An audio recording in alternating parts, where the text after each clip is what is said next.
हो हमरा प्यार के बदला में बोला का दिल बाड़ू हो कि तू जब दिल बाड़ू हो ता दगा दिल बाड़ू हो।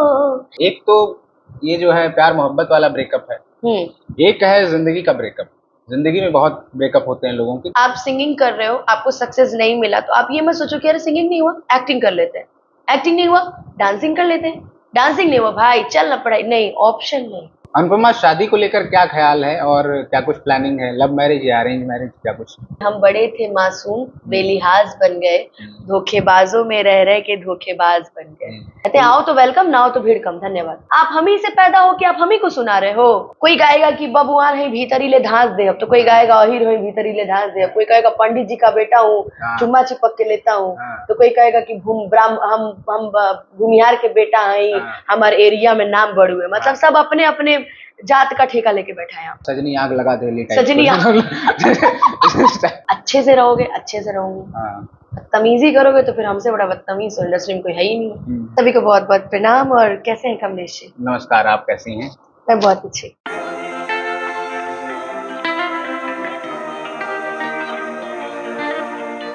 जिनकी आवाज का दीवाना पूरा यूपी बिहार है, सोशल मीडिया पर जिनके चाहने वालों की लंबी कतार है, भोजपुरी संगीत की दुनिया में जिनकी अलग पहचान है, सितारों के बीच जिनकी प्रतिभा का सम्मान है, स्टेज पर आ जाएं तो बांध देती हैं समा।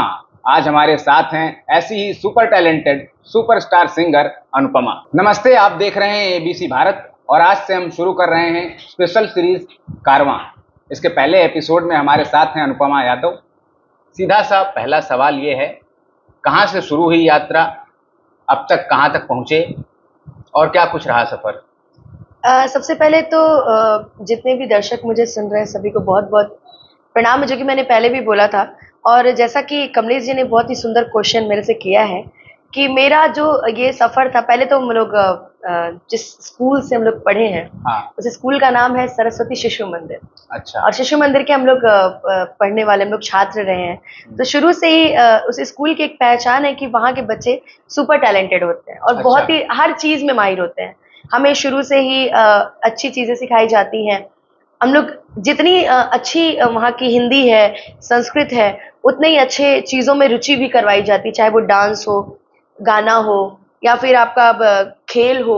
मतलब सारी चीजें एक्टिविटीज वहाँ कराई जाती हैं। शुरू में तो ऐसा कुछ नहीं था, मतलब कि पढ़ाई किया मैंने 10th तक, ऐसा कुछ नहीं था। लेकिन थोड़ा बहुत सिंगिंग का थोड़ा बहुत चलता था कि गाना वाना, स्कूल में प्रेयर वेयर हुआ तो ये क्या नाम है, वंदना से लेकर के वंदे मातरम तक सब गाते थे हम लोग। 10th के बाद फिर कुछ कुछ चीजें होने लगी, सुर लय ताल जो भी है सभी साथ में। उसके बाद हमारे कुछ लोगों ने बोला कि नहीं तुम थोड़ा सा गाओ, तो मेरे पापा को बड़ा ये सब चीजें पसंद था। कब की बात है ये साल बताइए? लगभग 2012-13।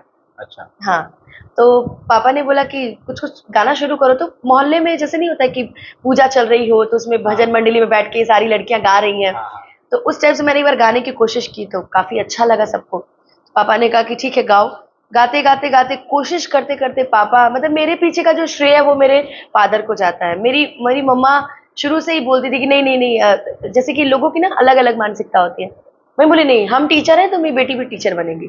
पापा बोले कि वो जो बनना चाहती है वो निश्चिंत है। ऐसा था घर पे, मतलब मम्मी ने कहा कि टीचर है तो टीचर ही बनेगी। हाँ, शुरू से टीचर बनेगी। पापा कहते थे कि देखो उसकी जिसमें रुचि है वो काम करेगी और अच्छा लगेगा। तो फिर पापा धीरे धीरे कॉम्पिटिशन्स बीट कराने लगे। फिर मैंने पहला जीता था रोटरी क्लब का, युवा रोटरी क्लब का था, वहाँ पे सिंगिंग कॉम्पिटिशन किया, फर्स्ट प्राइज वहाँ। हमारे यहाँ महाराणा प्रताप संस्थापक समारोह मनाते हैं, उसमें गायन में प्रथम स्थान। अच्छा, एक चीज और भी था कि मेरा खेल में भी रुचि था। तो मैं जूडो में नेशनल रह चुकी हूँ 11th में। अच्छा। तो वहां से भी शरीर देखकर भी तो जूडो वाले बनती है, इसलिए तो मैं नेशनल रह चुकी हूँ वहां भी। अच्छा। और काफी लेकिन उसके बाद फिर ये हुआ कि नहीं, अब 12th पास कर लिया, पापा बोले कुछ पढ़ाई कर लो, ग्रेजुएशन किया धीरे धीरे अपना। उसके बाद सिंगिंग के प्रति बढ़ता चला है। दिल्ली आ गई मैं साल 2018 में, 18-19 में दिल्ली में रही। दिल्ली से फिर कॉल गया कि कहते हैं ना कि जो लिखा होता है वो होना होता है। बिहार के लिए कॉल गया, फिर बिहार गई मैं 2020 में।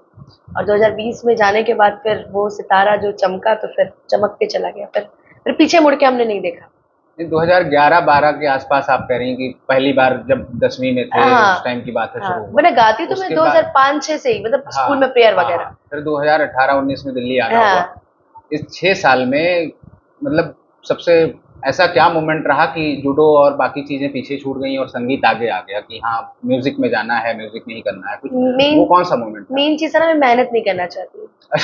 मैं बहुत आलसी हूँ। अच्छा। और मेहनत नहीं करना चाहती इसलिए, और जूडो वगैरह में तो ये प्रैक्टिस, हाँ, सुबह शाम प्रैक्टिस, लेकिन डिसिप्लिन चाहिए होता है कि हाँ, हाँ बहुत सारी चीजें। हाँ, तो ये था कि गाना तो हम खुद से भी सुन के अपने रियाज, क्योंकि गाने में रियाज चाहिए। हाँ, और रियाज आप ऐसा नहीं है कि आप दौड़ के करोगे तभी रियाज चाहिए। रियाज आप कभी भी बैठ के कहीं भी कर सकते हो। तो रियाज की वजह से भी गाने थोड़े बहुत इम्प्रूवमेंट होते रहे, स्वर में होते रहे। फिर गाने के साथ साथ सारी चीजें, तो जूडो और पढ़ाई धीरे धीरे धीरे धीरे मेरे से छूट, लेकिन मैंने पढ़ाई की है। लोग कहते हैं कि संगीत में भी बहुत डिसिप्लिन चाहिए होता है, तो कहाँ से ट्रेनिंग रही, कहीं से फॉर्मल ट्रेनिंग हुई कुछ, कहाँ से सीखा, क्या रहा, ये सब थोड़ा सा जानकारी। मैंने राजश्री संगीत विद्यालय से संगीत प्रभाकर का ये किया है, पढ़ाई। अच्छा। प्रभाकर हूँ मैं। अच्छा। 10th में ही थी तभी से मेरे फादर, मैंने बोला ना कि मेरे लाइफ का सबसे बड़ा श्रेय मेरे फादर को जाता है। तो मेरे फादर ने मुझे प्रभाकर कराया।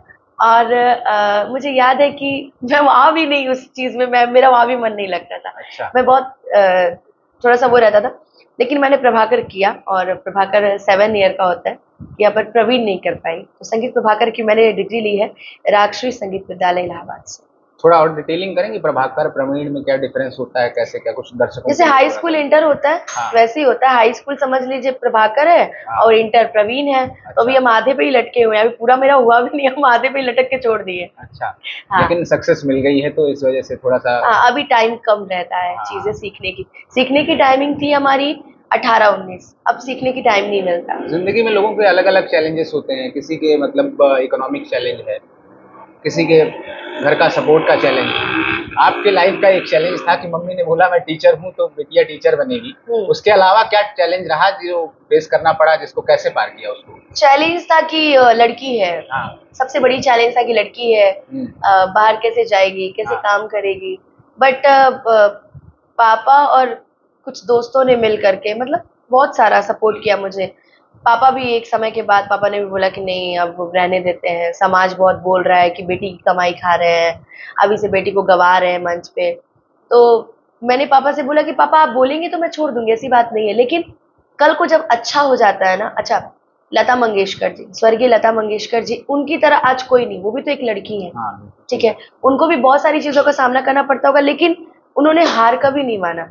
तो हम कैसे हार मान लेंगे? पापा को समझाते समझाते आज जो मुझे कल बोलते थे, आज वही मुझसे अपना अपना रिश्ता बतवाते हैं। कह रही ये तो मेरी फुआ की बेटी थी। अरे मेरी फुआ की बेटी है यार, मैं मेरी रिलेटिव है। तो अब क्या, जब हम उसके साथ घूमते थे, यहाँ बैठी थी मेरे साथ, हाँ मेरे साथ, और उस समय सिर्फ लोग ताना ही मारता है। देखिए सक्सेस होने के बाद फर्क नहीं पड़ता कि आप क्या कर रहे हो, सक्सेस नहीं हो तो लोग आपको ताने मारेंगे ही मारेंगे। कुछ याद है कि जब घर से चली थी दिल्ली के लिए, क्या लेकर निकली थी, और लौट के गई तो क्या लेकर गई? दिल्ली से जब मैं दिल्ली गई थी, हाँ, कुछ नहीं था मेरे पास। घर से क्या लेकर चली थी, क्या तैयारी थी? इतना पैसा लेकर जा रहे हैं, ये सारी चीजें इतने दिन ऐसे सरवाइव करेंगे, ऐसे रहेंगे, या किसके पास रही आकर? मुझे याद है कि उस टाइम वो पुराना वाला नोट चलता था, 500 का ग्रीन वाला जो नोट आता था। हाँ। मेरे पास 3000 रुपए वो थे, और प्लस 100 के कुछ कैश थे जो मैंने जुटा के रखे थे। हाँ। मम्मी पापा ने भी, पापा नहीं मम्मी, उस टाइम मेरे से बोला कि दिल्ली जाओ, लोगों की मत सुनो, जाओ, अगर तुमको कंपनी बुला रही जाओ गाओ, लेकिन एक चीज है कि विश्वास कभी मत तोड़ना। मैं भी थोड़ा सा अंदर से मैं भी बहुत भावुक हो गई थी कि नहीं पहली बार जा रही हूँ, मम्मी पापा से दूर मैं कैसे रहूंगी। लेकिन मम्मी ने मुझे प्रेरणा दिया, फिर मैं आई दिल्ली, और मेरे पास कुछ नहीं था, लेकिन फिर यहाँ के डुएट गाना शुरू किया मैंने, डुएट से कुछ पैसे कमाए, उससे कुछ। पहला मुझे याद है कि कमलेश जी, मैंने पहला होम थिएटर लिया था अपने पैसे का। अच्छा। उस समय का 5000 का मैंने होम थिएटर लिया था, बड़ा सुंदर, और उसको सुन के उसमें एक माइक भी मुझे मिला था। अच्छा। हाँ, माइक के साथ था वो, तो मैं कैरोके लगा के मैं गाने भी गाती थी उसमें। अच्छा। तो मुझे याद है कि, लेकिन अब कहते हैं ना कि इंसान विश्वास करे, मेहनत करे तो सब कुछ हासिल किया जा सकता है। तो मैंने बस अपने ऊपर विश्वास किया है, और अपनी मेहनत की है, तो मुझे धीरे धीरे सारी चीजें मिलती चली गई। अभी प्रैक्टिस कहें या रियाज, कितना टाइम देती हैं उसको आप? और जो आप परफॉर्म करती हैं, जो आप गाती हैं, किस टाइप का म्यूजिक है वो? अभी प्रैक्टिस का टाइम नहीं मिलता, जो भी मिलता है मंच पे जब मैं गा रही होती हूँ तभी मिलता है। और हमारा जो है ये भोजपुरी सेगमेंट है। हाँ। लेकिन मैं ऐसी पहली मुझे लगता है, अब बहुत सारे लोग गाते हैं, कि मैंने भोजपुरी में हिंदी को जोड़ना शुरू किया है। मेरे किसी भी स्टेज को आप उठा लीजिए, कोई ऐसा गाना नहीं मिलेगा जिसमें बीच में मैं किसी हिंदी गाने को मिक्स ना करती हूँ। अच्छा। क्योंकि मुझे एक प्लेबैक सिंगर बनना है, मुझे एक मूवी में गाने के लिए, मैं एल्बम तक सीमित नहीं रहना चाहती। अच्छा। मुझे मूवी में भी जाना है, इसलिए मैं हमेशा कुछ नया क्रिएशन करने की कोशिश करती हूँ। आगे फ्यूचर प्लान तो है आपके पास, लेकिन पहली सफलता क्या थी जब वो ट्रिगर पॉइंट जिस पे लगा कि हाँ जिंदगी सही ट्रैक पर है और जो सोचा था वो हो रहा है? पहली सफलता तो पहले कॉम्पिटिशन्स, तो मैंने आपको बताया, माटी के बोल में मैं कॉम्पिटिशन में भी गई थी, लेकिन उतनी मुझे सफलता नहीं मिल पाया था। हाँ। उसके बाद जब मैंने पहला स्टेज किया था, जो मेरा सबसे ज्यादा वायरल हुआ था, दिल ना लगे यहाँ। अच्छा। जब पब्लिक ने सुना और लोगों के मुंह से जब मैं वो गाने सुनने लगी, स्टेज अपना अपने कानों से सुनने लगी, फिर मुझे लगा कि नहीं, अब नहीं, अब पीछे नहीं मुड़ना है, अब ऑप्शन नहीं देखना है, बस अब यही मेहनत करना है। और मैंने एल्बम को ना अपना के मैंने अपने स्टेज को ही अपनाया, और स्टेज पे मैं अपने चलती चली गई फिर स्टेज के मामले में। तो अब तो भाई, अब तो डर भी नहीं लगता किसी से। वो दिल न लगाइया जो कह रही हैं आपकी सबसे ज्यादा वायरल हुआ, दर्शक उसको सबसे ज्यादा चाहते हैं, एक बार सुनाएं आप उसको गुनगुना के लोगों के लिए, दर्शकों के लिए सुनाएं।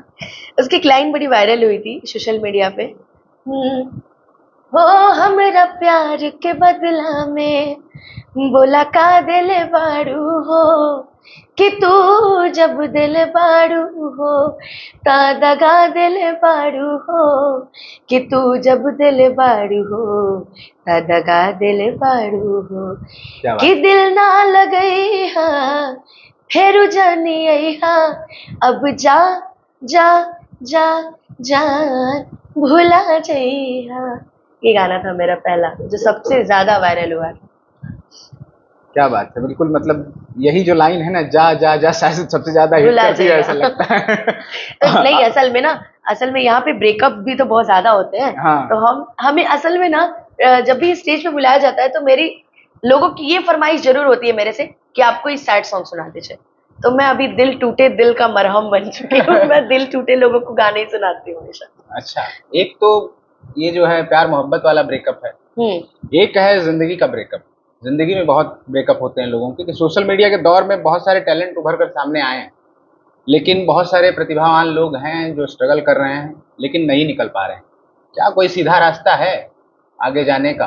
देखिए, मैंने जीवन में एक चीज सीखा है कि जिंदगी में ऑप्शन नहीं रखना चाहिए कि ये नहीं मिला तो चलो ये कर लेंगे। ऑप्शन नहीं, मैंने ना कभी ऑप्शन किसी को बनाया है और ना कभी जीवन में कहूंगी कि ऑप्शन रखिए। अगर आप सिंगिंग कर रहे हो, आपको सक्सेस नहीं मिला, तो आप ये मत सोचो कि अरे सिंगिंग नहीं हुआ, एक्टिंग कर लेते हैं, एक्टिंग नहीं हुआ, डांसिंग कर लेते हैं, डांसिंग नहीं हुआ भाई चल ना पढ़ाई, नहीं, ऑप्शन नहीं। अच्छा, ऑप्शन नहीं रखना। बहुत सारे लोग कहते हैं प्लान भी रख के चलना है। नहीं, एकदम नहीं। आपका ऐसा मानना नहीं? अच्छा, आपने एक चीज सुना है कि 2 नाव पे सवारी करेंगे तो नाव डूबनी ही डूबनी है। हाँ, ये भी तो फिर ना आप इधर के रहोगे ना आप इधर के रहोगे। तो क्यों ना हम एक ही नाव पे चले। सही बात। तो मैंने ये सोचा था लाइफ में कि मैंने अगर नहीं किया तो फिर नहीं हुआ, तो फिर मैं कुछ नहीं करूंगी, हुआ तो फिर मैं यही करूंगी। तो मैंने अपना मेरा जो संकल्प था वो वही था कि नहीं, मैं कर सकती हूँ। मैंने अपनी चीज को कभी मैंने डिमोनेटाइज नहीं किया कि नहीं कर सकती, अरे मैं कर ही नहीं पाऊंगी, मेरे से नहीं होगा। क्यों नहीं होगा भाई, क्यों नहीं होगा?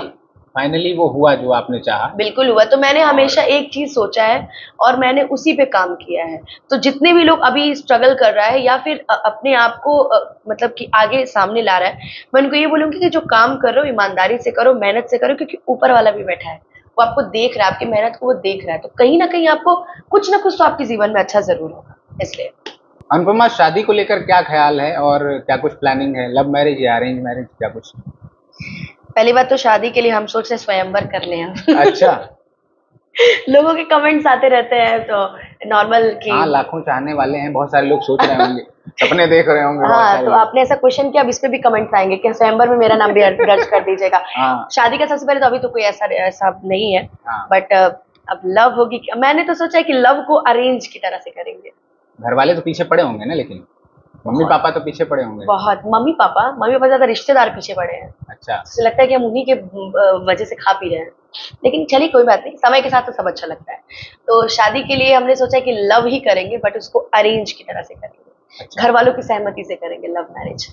और जहां तक बात रही, तो अभी 1 साल 2 साल 2 साल बाद शादी करेंगे, और शादी में कमलेश जी को जरूर बुलाएंगे, है ना? बहुत शुक्रिया। आइएगा जरूर। बिल्कुल बिल्कुल, पूरी टीम के साथ आएंगे। बिल्कुल, अपनी टीम को भी लेते आइएगा।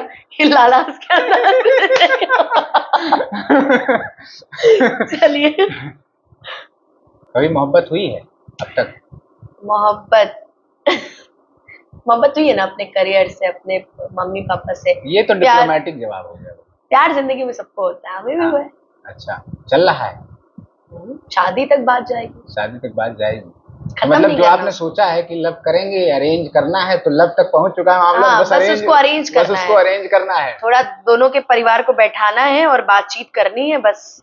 सबकी जिंदगी में होता है। अच्छा ये बताइए, अगर शादी अपने ही पसंद के लड़के से हो जाए तो कितना अच्छा होगा। बिल्कुल सही। और ये बात आपसे अच्छी कौन जानेगा। हम बता दें दर्शकों को, कमलेश जी ने भी लव मैरिज की। कौन है वो, बाहर का है या इंडस्ट्री के साथ में है? ना, इंडस्ट्री का नहीं। हिंट दे दीजिए दर्शकों के लिए। इंडस्ट्री का नहीं, इंडस्ट्री का बाप रे बाप। अच्छा। बहुत पछता चुके हैं इंडस्ट्री में। अच्छा। इंडस्ट्री का नहीं। अच्छा। बाहर, अब जो होगा बाहर, जो भी है बाहर। अब दिल इन सब चीजों से उठ चुका है मेरा। काम काम काम। क्यों, इंडस्ट्री में मोहब्बत नहीं है क्या? सक्सेस नहीं है मोहब्बत सक्सेस नहीं है, इसीलिए तो मतलब मोहब्बत नहीं है इसका मतलब। मोहब्बत है, बाहर की है, दिखावा है। बाहर की मोहब्बत है हमारी इंडस्ट्री की मोहब्बत नहीं, हमारी बाहर की मोहब्बत है। नहीं, आपकी मोहब्बत नहीं है, इंडस्ट्री में मोहब्बत ढूंढना मुश्किल है, ये क्या? बहुत मुश्किल है। 2 चेहरे हैं लोगों के। सामने आपको देखेंगे, आपसे काम है तो आपको देख रहे हैं, काम नहीं है तो फिर आप कौन है हम नहीं जानते। तो जैसी दुनिया वैसे हम क्यों आपके लिए मरे भाई? हम आप जैसे वैसे हम भी रहेंगे, तो हमें दुनिया मतलब नहीं है। इंडस्ट्री से बाहर, अब शादी भी तो इंडस्ट्री से बाहर। इंडस्ट्री में से कान पकड़ ले, कभी नहीं। लोगों को देखते हैं टूटते हुए, रोते हुए, मरते हुए। अभी आकांक्षा दुबे जी सुसाइड की, अब क्यों की ये नहीं जानते, जो बोलने में आ रहा है लोगों की वो सुन के, तो कान पकड़ ले इंडस्ट्री से कि ना ना ना ना, इंडस्ट्री के बाहर का लड़का हो, आपको समझेगा भी, आपकी केयर भी करेगा, आपसे प्यार भी करेगा। हम लोगों ने मतलब रिसेंट में बहुत सारे सुसाइड देखे हैं, बॉलीवुड से लेकर लोकल लेवल पे दूसरी अलग अलग इंडस्ट्रीज में। क्या है, स्ट्रेस है ऐसा या कुछ, क्या समस्या? मैंने आपको बोला ना कि आपका पार्टनर अगर सेम फील्ड से है, आपसे तो उसको जलन होनी ही होनी है। अगर आप उससे ऊपर जाओगे, आपका नाम हो रहा है, इंडस्ट्री की बात कर रही हूँ, आपको उससे जलन होनी ही होनी है, क्योंकि आप उससे ऊपर क्यों जा रहे हो। ये चीजें फेस होती हैं। तो मान लीजिए पार्टनर नहीं भी है, उसके अलावा स्ट्रेस है काम को लेकर, काम मिलने को लेकर, इन सब चीजों को लेकर इतना स्ट्रेस है? एक बार नाम बन जाने के बाद नीचे गिरने, अगर नीचे गिरा हुआ इंसान है, मान लीजिए नाम बन गया, वो धम से आके नीचे गिर गया, तो भाई वो तो डिप्रेस्ड होगा ही ना। अचानक से आपके पास 100 करोड़ रुपए, आज जाके आपके पास सिर्फ 10 रुपए, तो आप तो डिप्रेस्ड हो गए ना। आपकी चीजें कैसे मेंटेन होंगी? तो डिप्रेशन में इंसान चला जाता है। डिप्रेशन में जाने के बाद वो अंदर ही अंदर राजनीति करने के बारे में सोचता है कि कैसे मैं ऊपर उठूं। तो लोग गलत रास्ता भी अपनाते हैं, कई लोग इंडस्ट्री भी छोड़ देते हैं। तो मैंने बोला ना कि डिप्रेशन भी बहुत बड़ा कारण है सुसाइड करने का।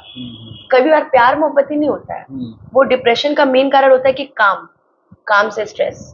डिप्रेशन मतलब एग्जैक्टली कैसे डिफाइन करेंगे? डिप्रेशन किस टाइप का होता है? क्या फैमिली से टूटने की वजह से होता है? क्या मेन रीजन क्या मानती हैं आप डिप्रेशन का? हम तो फैमिली को सबसे बड़ा गांठ होता है ना, लकड़ी का गट्ठर होता है, जो ढेर सारी लकड़ियां होती है, उनको कोई तोड़ नहीं पाता है। तो हमारी फैमिली वो है। अगर आपके साथ आपकी फैमिली है तो आपको कोई प्रॉब्लम नहीं है, बिकॉज आप आगे जा रहे हो। आप थोड़े से भी डगमगाओगे ना तो आपका परिवार आपको थामने के लिए तैयार है कि कोई बात नहीं बेटा, आगे बढ़ो। मुझे भी यही लगता है कि सबसे ज्यादा डिस्कनेक्टेड लोग जो हैं वही करते हैं, डिप्रेशन में वही रहते हैं। और ज्यादातर सुसाइड भी वही लोग करते हैं जो फैमिली से दूर होते हैं अपने। तो मैंने हमेशा सोचा है कि मेरी फैमिली के साथ रहूंगी, मुझे इसका फायदा पता है।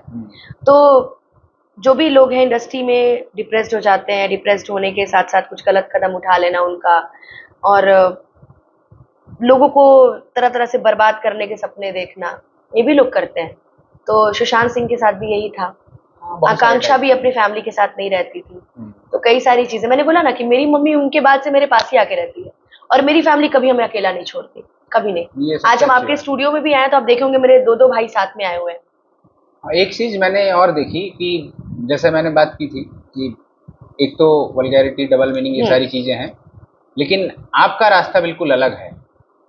मैंने देखा स्टेज शोज में भी एक डेकोरम मेंटेन रहता है। कैसे, कितना मुश्किल होता है मैनेज करना इसको, क्या चैलेंज इसमें आ जाता है स्टेज पे मैनेज करना?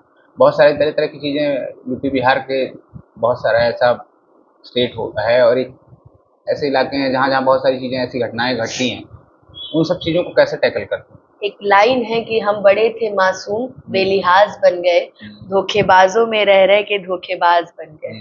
तो हम भी लोगों का सुनते सुनते सहना सीख गए हैं, और जिसको सहने की शक्ति आ गई तो फिर आप क्या बोल रहे हो हमें मायने नहीं, हम गाएंगे अपना जाएंगे। तो कई लोग अच्छा भी बोलते हैं हमें, कई लोग हमें बुरा भी बोलते हैं, ठीक है। तो पॉजिटिव निगेटिव चलता रहता है लाइफ में। मंच पे जाती हूँ, कई लोग अलग तरीके से बोलते हैं, अलग तरीके से व्यवहार करते हैं, कई लोग अच्छे तरीके से व्यवहार करते हैं, तो हमें दोनों को देखना होता है। अब अगर वही कोई मुझे उल्टा बोल दे और मैं उसको पलट के अगर जवाब दे दूं, तो ये होता है कि वो चीज फिर बड़ा हो जाता है, और वही चीज हम हंस के टाल देते हैं। एक मेरे साथ, मैं आपको एक मुद्दा बताती हूँ। एक मेरे साथ अभी कुछ महीने पहले एक कांड हुआ था। मैं मंच पे गा रही थी, रिलेटिव में ही, रिलेटिव नहीं, एक भैया है, उनके फंक्शन था।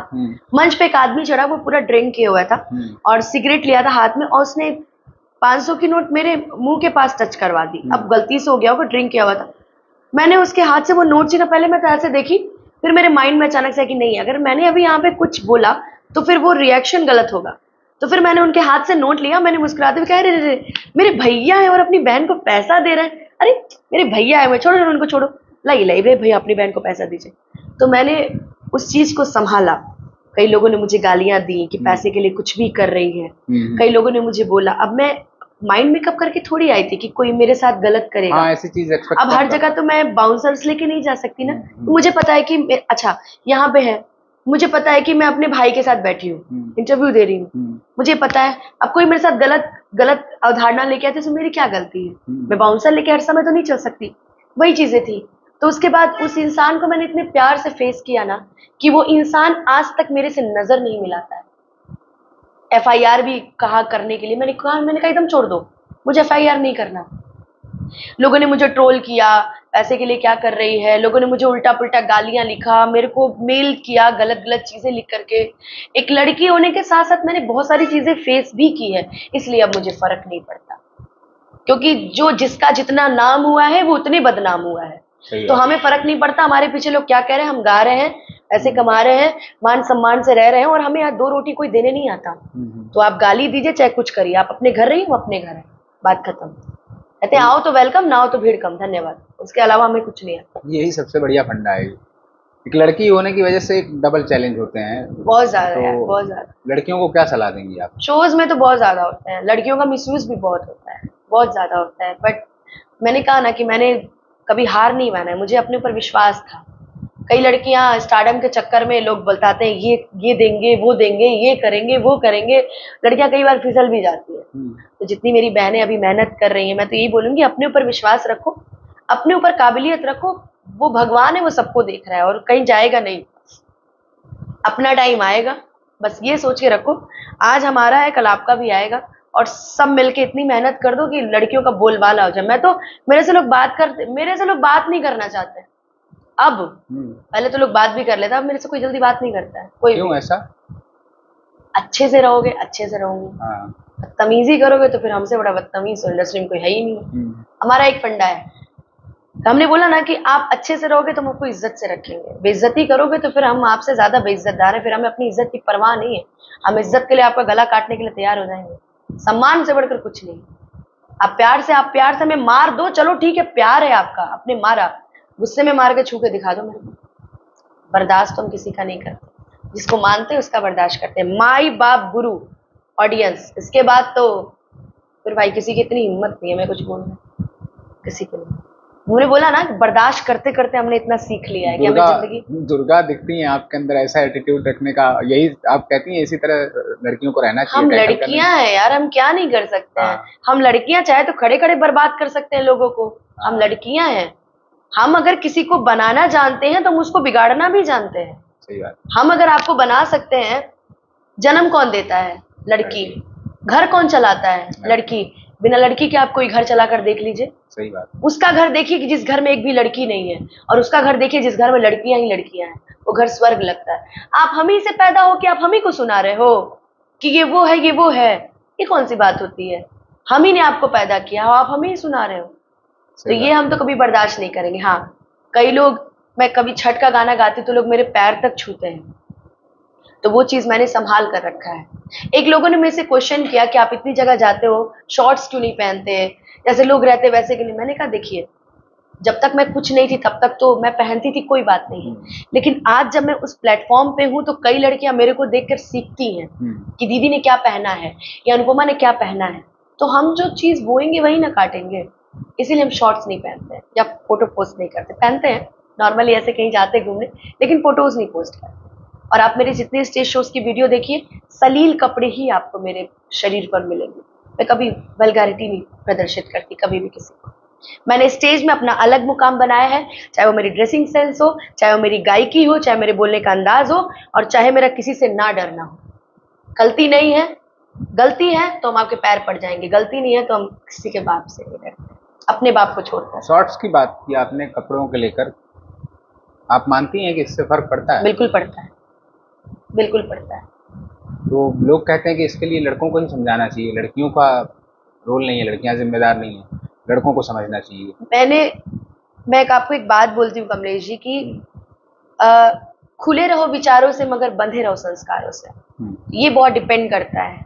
मैं मानती हूँ कि लड़के गलत होते हैं, लेकिन आप भी तो कुछ जिम्मेदार हैं। आप मानते हैं कि छोटी बच्चियों के साथ आजकल गलत होता है, उनकी क्या गलती है, लेकिन आप बड़े होकर अगर हो रहा है तो आप कपड़े पहनो। हम ये नहीं बोलते कि मत पहनो, वहीं पहनो जहाँ अच्छा लगे, हर जगह नहीं, हर जगह देख के आप पहनो। अब हम फ्रेंड्स में बैठे, हम शॉर्ट्स पहने, कुछ भी पहने, कोई मतलब नहीं है, लेकिन अब जहाँ पे लोग हैं वहां हम सलील बन के जाए ना। जो आप परोसोगे वही तो लोग देखेगा। अब आप कहीं पे आपको भजन भाव करना है, आप शॉर्ट्स पहन के ऐसे करके बैठो, लोग क्या सोचेंगे, अरे यार कैसी है। और वहीं आप किटी पार्टी में जाओ सलवार सूट पहन के, तो लोग क्या बोलेंगे, ये सलवार सूट पहन के आई है। तो माहौल का वो होता है। मंदिर जाओ, सलील कपड़े पहनो, देखो आपको लोग वो इज्जत भावना देंगे ना, आपने सोची नहीं। मंदिरों में बहुत जगह ड्रेस कोड लागू हो गया है कि महिलाओं को पारंपरिक कपड़े पहनेंगी, लड़के लड़की क्या करे, वो भी तो बेचारे परेशान ही रहते हैं। अब लड़कियां मंदिर जाके शॉर्ट्स पहन के रील बनाएंगी तो क्या होगा? एक तो हर जगह जाती है, बस रील ही बनता रहता है। हम भी बनाए, केदारनाथ गए तो मैंने देखा यहाँ पहले ही लिख दिया, कहते फोटो वीडियो बनाना मना है। मैंने कहा हाय रे, अब इतनी दूर है वीडियो नहीं बनाएंगे। तो फिर देखा कि फिर सब लोग बनाया तो हमने भी बनाया। लेकिन ड्रेस कोड तो होना चाहिए लाइफ में। अपनी इंजॉयमेंट करेंगे, गोवा जाएंगे कुछ और पहनेंगे, लेकिन अपने शहर को तो नहीं। मंदिरों वगैरह में तो खासकर मतलब बिल्कुल मानना भी चाहिए लोगों को और होना भी चाहिए। बिल्कुल बिल्कुल। हम लड़कियां हैं ना, लड़कों लड़कियों दोनों के लिए होना चाहिए। लड़के भी सभ्यता से जाएं, लड़कियां भी सभ्यता से जाएं ऐसी जगहों पे। तो अब हम लड़कों को तो कुछ नहीं बोल सकते, तो लड़कियों को समझा सकते भाई जहाँ रहो मर्यादा में रहो बस।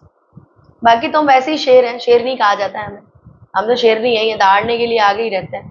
कई लड़कियों को देखते हैं, मेरे से आती है बात करने, दीदी मेरी हेल्प कीजिए, मैं बहुत गरीब परिवार से हूँ, मैं सिंगिंग करती हूँ, आप एक बार मेरी हेल्प कर देंगी। मैं हेल्प करती भी हूँ। अच्छा। और जानते हैं लास्ट में क्या होता है, जिनको मैंने, कहते हैं ना कि बनाने में जिनको जमाने लगे हैं वही आज हमको सिखाने लगे हैं, और जिनको समझाया कि चलना संभल संभल कर वो हवा में कबूतर उड़ाने लगे हैं। जिनको हम बनाते हैं वो आगे चल के मुझे ही पहचानने से इनकार कर देती है। जिनको मैं प्रमोट करती हूँ इसलिए मैंने कान पकड़ लिया, कोई भी है मैं किसी की हेल्प नहीं करने वाली। अच्छा। आप अपना गाइए, अपना करिए। कई बार मैं इतने धोखे खा चुकी हूँ ना कि अब मेरी इच्छा ही नहीं करती मैं किसी को प्रमोट करूँ। अच्छा। इसलिए चलते रहता है लाइफ, बस ऐसे गाते रहते हैं, अपनी धुन में रहते हैं। संसद में, विधानसभाओं में महिलाओं को अधिकार मिल गया है, 35% आरक्षण का बिल पास हो गया है। लागू कब होगा ये क्लियर नहीं है, अभी प्रोसेस में है। क्या है, महिलाओं को आरक्षण मिला, कैसा, क्या ओपिनियन आपका इस पे?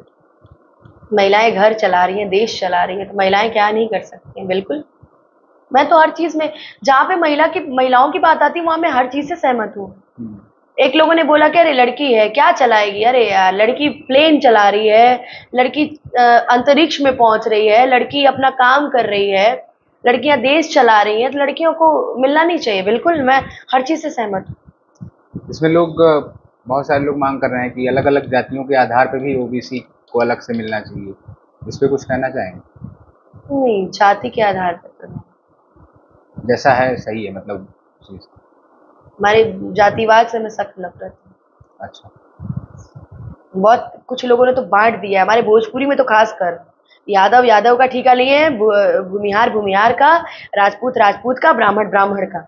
लड़ाई यहाँ यही है, ठेका लेके बैठे हैं लोग। भोजपुरी में लड़ाई ही यही है हाँ इसका। भोजपुरी में कोई गाएगा कि बबुआन है भीतरी ले धांस दे, अब तो कोई गाएगा अहिर है भीतरी ले धांस दे, अब कोई कहेगा पंडित जी का बेटा हूँ, हाँ। चुम्मा चिपक के लेता हूँ, हाँ। तो कोई कहेगा कि हम भूमिहार के बेटा हैं, हाँ। हमारे एरिया में नाम बढ़ हुए। मतलब सब अपने अपने जात का ठेका लेके बैठा है यहाँ पे। कोई ये नहीं बोलता है कि हम सब एक हैं, हम भोजपुरी वाले एक हैं, हम भोजपुरी के लिए काम करेंगे। कोई नहीं, सब अपने अपने खाली जात के लिए काम करता है। नुकसान कर रहा है ना ये सब, बिल्कुल कर रहा है, जाति में बढ़ गया। कभी आप देखें कि सलमान खान ने गाया हो कि हाँ आई एम मुसलमान या मैं मुसलमान हूँ, कभी बोला उन्होंने? या अक्षय कुमार ने कहा कि मैं हिंदू हूँ? कभी नहीं। ये लोग को इससे फर्क नहीं पड़ता है, ये लोग आपस में लाइफ में अंदर क्या चल रहा है नहीं पता, कंपटीशन चलता होगा, सामने जब भी मिलते हैं हेलो भाई करके मिलते हैं। लेकिन हमारे भोजपुरी लोगों को शर्म आती है मिलने, लोग सोचते कि नहीं मैं क्यों मिलूं, पहले वो आएगा, ये वो आएगा, हम करते करते वहीं खत्म हो जाता है। खत्म होगा, ये डिवाइड खत्म होगा। देखिए क्या होता है, कुछ कहा नहीं जा सकता। बोल तो रही हूँ कमलेश जी कि जितने भोजपुरी में हम लोगों ने बर्दाश्त कर लिया, आप कहा नहीं जा सकता क्या होने वाला है। फीमेल में मुझे सबसे अच्छी आवाज लगती है तो कल्पना दीदी की लगती है। अच्छा। मैं उनकी, मेरे 5.2 मिलियन फेसबुक फॉलोअर्स में मैंने सिर्फ एक लोगों को फॉलो किया है, वो है कल्पना दीदी। उनके अलावा मैंने किसी को फॉलो नहीं किया। मैं उनको सुनती हूँ, मैं उनको फॉलो करती हूँ, और वो भी मुझे बहुत मानती है, मुझे बेटी की तरह मानती है। अच्छा। बहुत। आपने जब एक क्वेश्चन किया ना भोजपुरी में पवन की खेसारी, मैंने बोला ना मुझे भोजपुरी में सब मानता है, कोई भी हो सब मुझे मानता है, दोस्त मानते हैं, बहन मानते हैं, बेटी मानते हैं, सब मुझे मानता है। अब तक आपने बहुत सारे लोगों के साथ काम किया है, भोजपुरी इंडस्ट्री में किसका काम अच्छा लगता है, किसके साथ काम करने का सपना है? भोजपुरी इंडस्ट्री में काम करना मेरे को ये बड़ा ये अगर मैं अभी नाम ले लूंगी तो विवाद हो जाएगा, क्योंकि मेरे को सब मानते हैं भोजपुरी में, जितने हैं मेरे को सब मानते हैं। तो सबसे पहली बात थी कि मेरे को काम करने में मजा आता है पवन सिंह जी के साथ, क्योंकि मैंने अधिकतर काम उनके साथ किया है।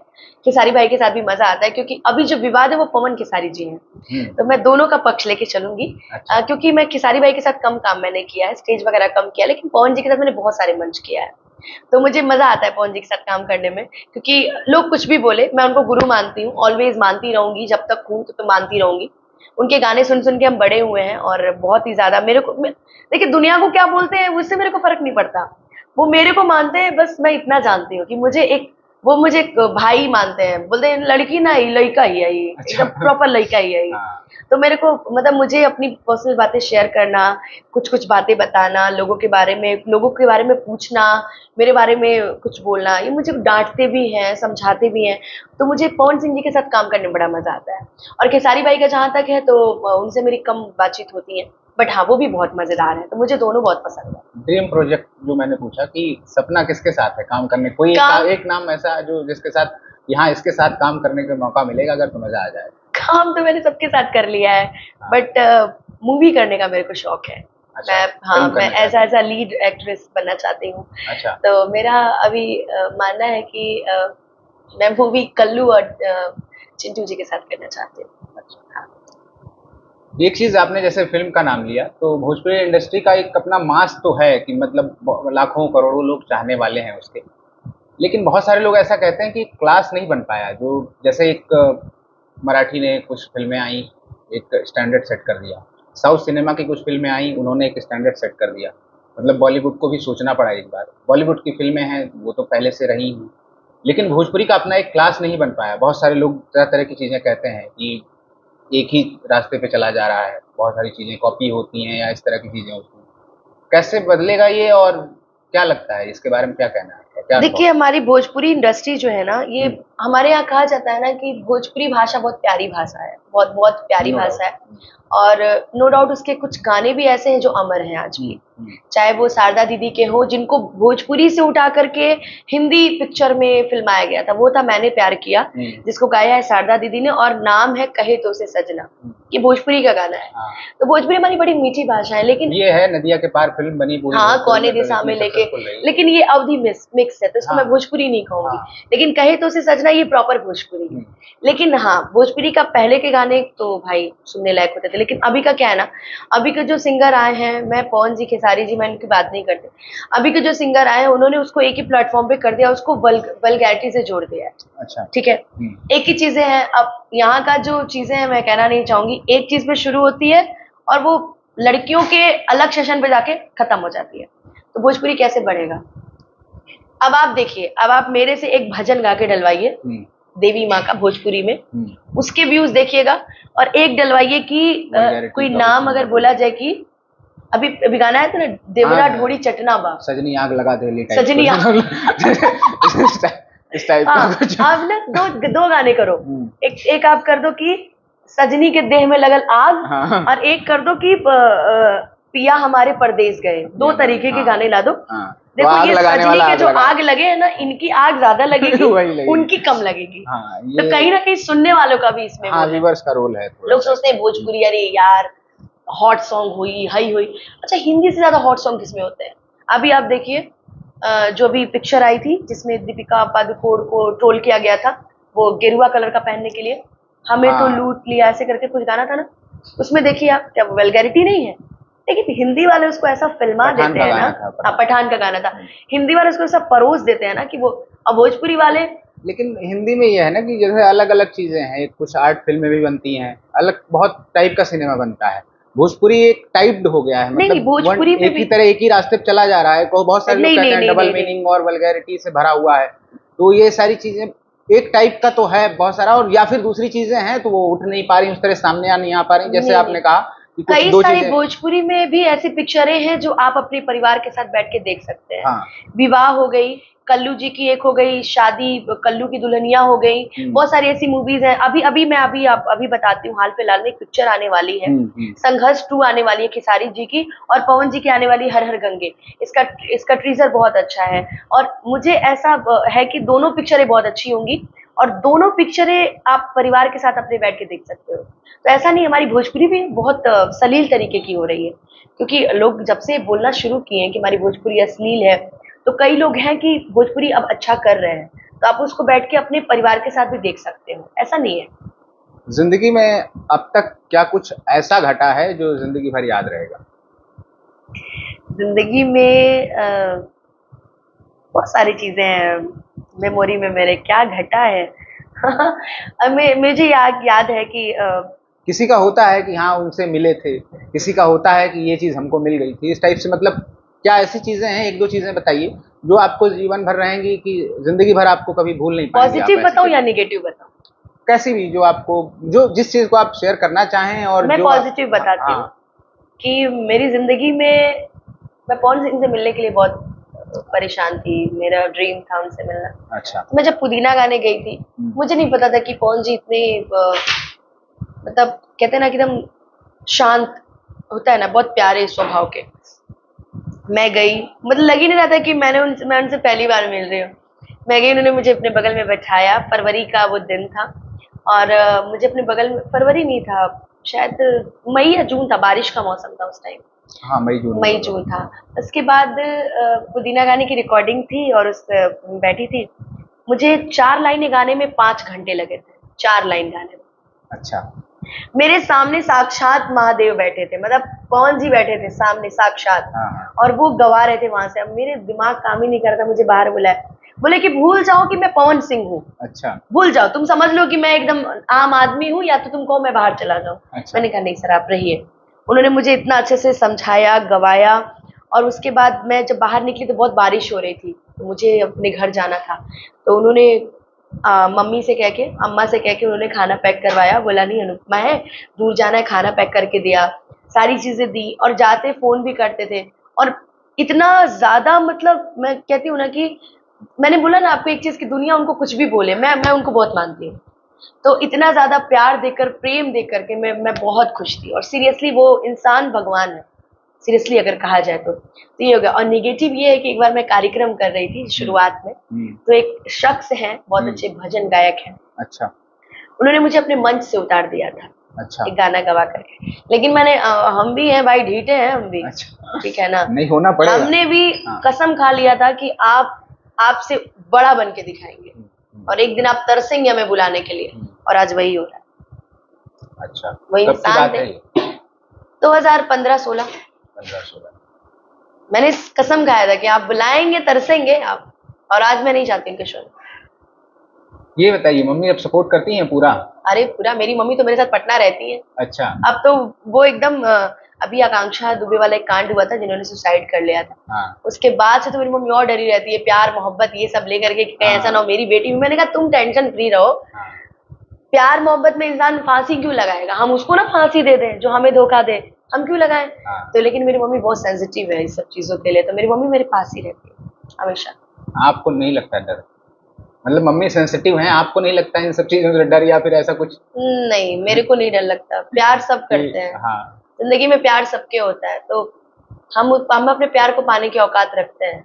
हमको ये विश्वास है मेरा प्यार कहीं नहीं जाएगा। अच्छा, इसलिए चलिए, अब तक की बातचीत में आपने भोजपुरी म्यूजिक, अपने बारे में, इंडस्ट्री के बारे में बहुत कुछ बताया। अब हम अगले राउंड में रैपिड फायर सवाल करेंगे लेकिन उससे पहले हम चाहेंगे कि दर्शकों को एक कोई अपना गाना जो आपको अच्छा लगता हो, जो आप सुनाना चाहें, सुना दीजिए। मैं अभी जैसा कि माहौल है तो मैं एक हिंदी सॉन्ग सुना देती हूँ। हाँ, सुना दीजिए। ताकि लोगों को लगे कि हाँ मैं भी हिंदी गा रही हूँ। हाँ, नेशनल लेवल पे कि फिर से एक बार बिखर जाते हैं, कि फिर से एक बार बिखर जाते हैं, चलते रहे इश्क में पड़ जाते हैं, चलते रहे इश्क में पड़ जाते हैं। इस साल की सबसे खूबसूरत मूवी का सबसे खूबसूरत सॉन्ग और मेरा फेवरेट गाना चलते रहे इश्क में पड़ जाते हैं। अब शुरू करते हैं रैपिड फायर सवाल। आप रेडी हैं? बिल्कुल ईमानदारी से जवाब दीजिएगा। ठीक है, जैसा आपने अब तक बताया है उसी तरीके से। मैथिली ठाकुर या नेहा सिंह राठौर? फिर से, मैथिली ठाकुर या नेहा सिंह राठौर? बहुत वायरल हैं आजकल, काबा काबा सीरीज करके उनकी वायरल है और भोजपुरी में जाना माना नाम हो गई है। पिछले 2-3 सालों में अच्छा बहुत रहा है उनका करियर सफर उनका। देखिए दोनों अच्छे हैं। हाँ। बट मैथिली। पवन सिंह, खेसारी लाल?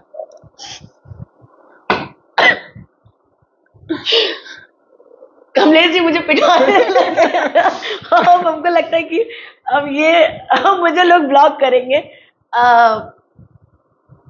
दोनों। दोनों? दोनों। चलिए ठीक है, दोनों मेरे लिए अच्छे हैं। साउथ सिनेमा या बॉलीवुड? साउथ। साउथ क्यों? पिक्चरें मुझे बहुत पसंद है साउथ की। अगर गाने के मामले में बोला जाए तो बॉलीवुड, और पिक्चरों साउथ, क्योंकि साउथ की मूवीज की स्टोरी है और साउथ को कॉपी भी किया जाता है, चाहे बॉलीवुड हो चाहे भोजपुरी हो, कॉपी किया जाता है, तो south. Favourite actor, favourite actress other than Bhojpuri, बाहर के, बॉलीवुड के या साउथ के कहीं? अच्छा, भोजपुरी में नहीं, भोजपुरी को छोड़ के। भोजपुरी को छोड़ के फेवरेट एक्टर, मैं जिसको देखती हूँ मेरा फेवरेट हो जाता है। तो मेरा फेवरेट एक्टर है अभी कार्तिक आर्यन। कार्तिक आर्यन। चलो। एक्ट्रेस सोचने वाली है आलिया भट्ट। आलिया भट्ट। दोनों ट्रेंडिंग है इस टाइम। दोनों क्यूट लगते हैं। बहुत शानदार। स्टेज शो या music album? Stage shows. Stage shows. मैंने स्टेज शोज में अपने दम पे मुकाम बनाया है। एल्बम में क्या होता है कि आपके राइटर, आपके कंपोजर, आपके सबका हाथ होता है, बट स्टेज एक ऐसा माध्यम है कि आपको खुद से अपना नाम बनाना पड़ता है। तो मैंने स्टेज के अपने दम पे बनाया। कोई बात जो छूट गई हम लोगों से बातचीत में? यही छूटी कि आपको कैसा लगा हमसे बातचीत करके? बातचीत करके बहुत अच्छा लगा। सबसे आखिर में एक जरूरी सवाल, क्योंकि हम सब लोकतंत्र का हिस्सा हैं, नेताओं सरकारों पर अपनी राय रखना हमारी जिम्मेदारी भी है और हमारा अधिकार भी है। मोदी या राहुल?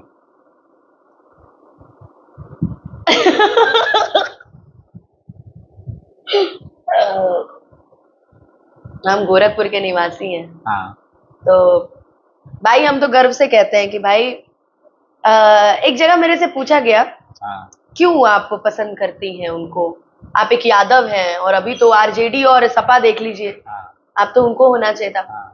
मैं एक ही चीज बोलती हूँ कि कहता था कि तुम्हें घर से उठा लेंगे, वो कहता था कि तुम्हें घर से उठवा लेंगे, और जब से उसको पता चला है कि हम गोरखपुर से हैं, साला हमारा फोन ही नहीं उठा रहा है। तीसरे आदमी को जोड़ दिया है आपने, योगी जी। हमें नहीं, हमने आपको एक बात बताई है कि हम जिस क्षेत्र से हैं वो योगी राज है। योगी राज। और योगी राज मोदी राज।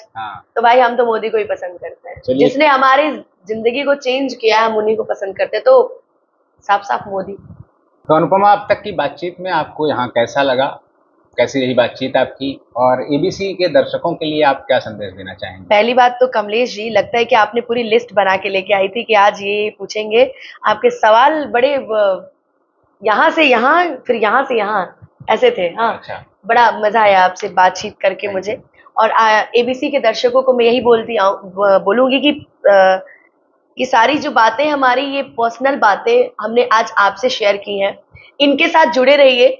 हो सकता है कल किसी और एक्टर की, एक्ट्रेस की, या किसी नेता की, किसी की भी पर्सनली बातें आपको सुनने को मिल जाए। तो जैसे प्यारा आशीर्वाद आप हम पे बनाते हैं, वैसे इन पे भी बनाए रखिए, इनके चैनल पे बनाए रखिए। खूब ढेर सारा प्यार दीजिए इनके चैनल को। और कल को जब और कोई कलाकार आए तो आप ऐसा क्वेश्चन आप भी अपने कमेंट्स में लिख सकते हैं कि आप किसका इंटरव्यू देखना चाहते हैं।